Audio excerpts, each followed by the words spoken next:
is flooding back to me, and I'm like, oh, I have got to get a hold of Bobby Schrag.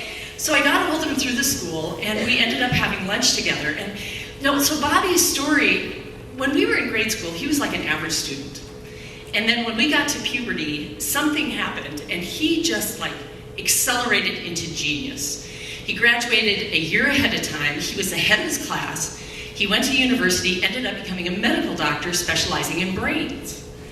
And then he went and he got a PhD in agriculture, specializing in legumes. And we were impressed by this academic achievement, but we were a little bit confused by the dual nature of this. But then when he was 36, this little green tendril began to grow out his nostril. And he told me that when he pulled on it, he just felt like his whole brain wanted to come with it. So he was a medical doctor, so he got a CAT scan. And what they discovered is his whole frontal lobe was wrapped in leafy green vegetation. And they did a biopsy of that little tendril, and it was a pea. So obviously, when my father was removing things from Bobby's nose, he didn't get everything.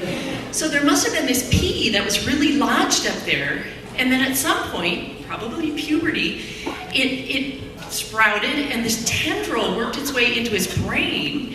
And so his brain was getting bathed by this juices, the enzymes of the pea. And so that resulted in genius. Well, he worked with all these experts, and the experts all concurred that his high cognitive function was due to the fact he had a pea brain.